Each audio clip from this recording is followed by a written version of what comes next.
MiraGuide Connectivity Suite, which is an add-on inside of the MiraGuide software that's used for conventional EEG and quantitative EEG. I've imported the EEG data from a patient with traumatic brain injury who was struck on the right side of his skull with a bat near the right parietal, right central region. This has resulted in symptoms such as spatial neglect, in which the patient unattends to events and objects to the left side of his body, as well as not shaving the left side of his body, as well as having paralysis and paresis on the left side. The first thing that is done, and as this is described in many other videos, is to visually examine the traces to identify any gross pathologies such as epileptic events or focal slow waves, and to identify artifact, and then to rapidly remove artifact and only select artifact-free data by clicking Edit Automatic Editing. I'm not going to go into the details of this method. This is covered in other YouTube demonstrations, but for now I'm going to just generate artifact-free selections, in which the red shows that data has been selected that does not have artifact, and no drowsiness or eye movement or any other or muscle movement. The black means that the data has been rejected. In this case, this is eye movement has been rejected, and so we can verify that no artifact has been selected. We then want to see to what extent we can link the patient's symptoms to different deviations from normal on the scalp surface. We do that by clicking View Dynamic FFT and look at the normative database comparison on the lower right, which is z-scores, showing that there's a significant deviation from normal in the right central, right parietal, and right temporal regions in the location where the patient was struck, and also this is consistent with the patient's symptoms. To activate the connectivity suite, we click Report, Report Selections. This panel comes open, in which I've now selected the subject information and the summary, and typically we would select other things like absolute power, 1 Hz bands, and the surface connection maps. But what we're really focusing on here is the connectivity suite, and here the selections are amplitude asymmetry, which is the difference in amplitude between different locations on the scalp surface, coherence, phase, cross-spectral power, that's the total amount of power in the cross spectrum. Instantaneous connectivity is coherence at 0 phase differences or 0 phase lag, which is sensitive to volume conduction, but also has physiologically valid information in it.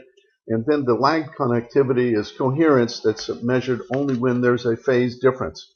That is, it's not at 0 phase lag. It cannot be influenced by volume conduction.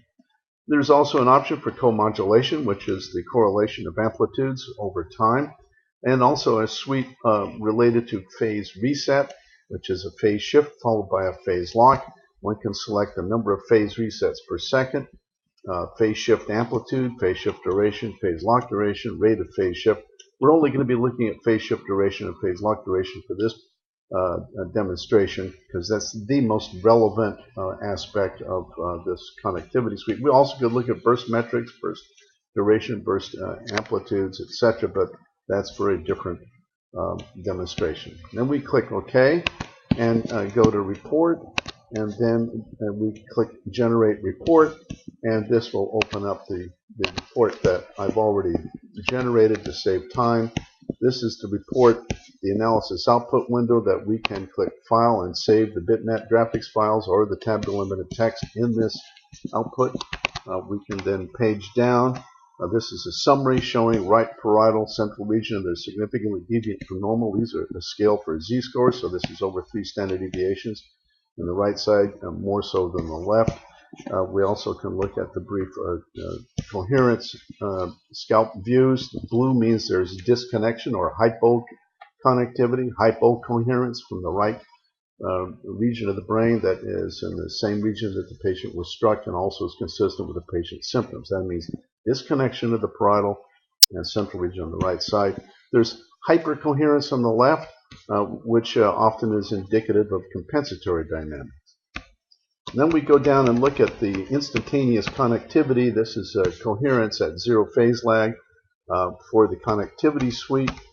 The scale here is from -3 standard deviations to +3 standard deviations.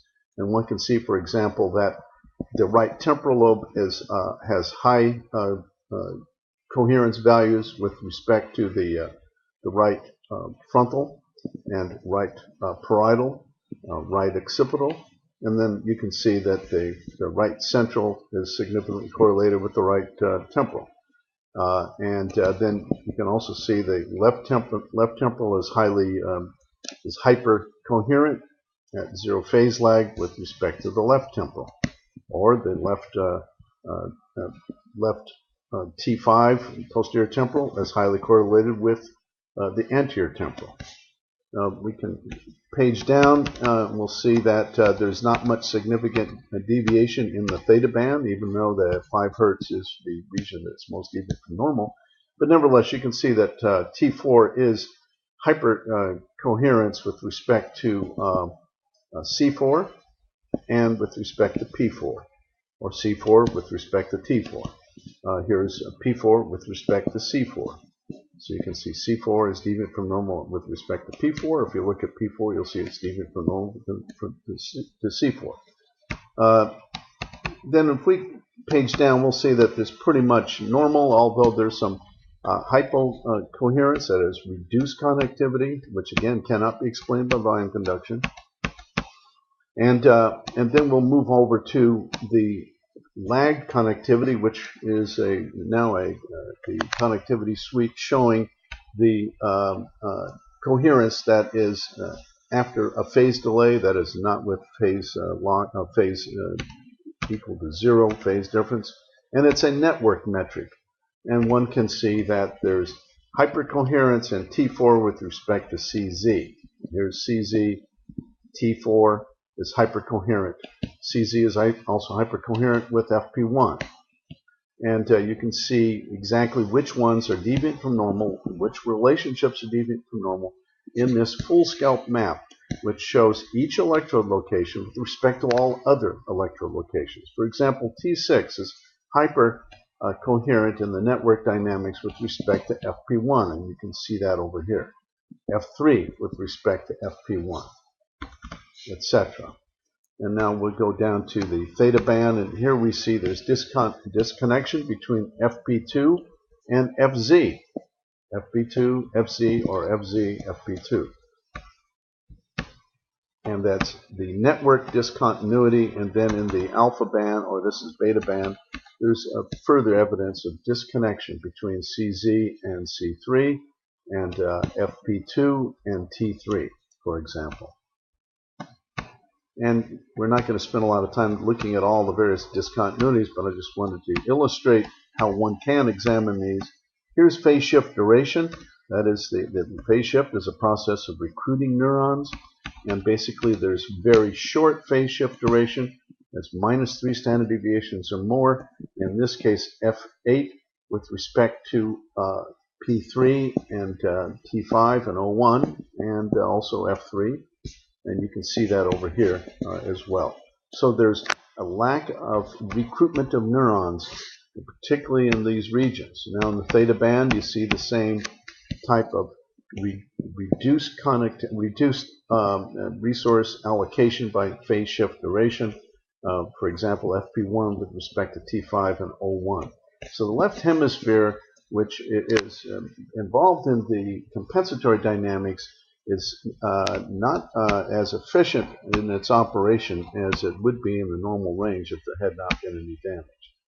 We can go on down now to phase lock duration, and you can see that phase lock duration is lengthened 3 standard deviations or more. That is, it's taking a longer period of time in which neurons are phase locked, which is the hypercoherence that we saw at the surface as well. For example, F8 with respect to FZ and C3 and P3 and T5, T3, O1, or T6 and T4. And if one examines these displays, and you'll see exactly where it is. You can see here also that in C4 there's very short phase locking with respect to CZ. And so there's short phase shift and short phase locking in this band here, indicating reduced allocation of resource, and then those resources that are allocated are locked for short periods of time. So this is the connectivity suite demo.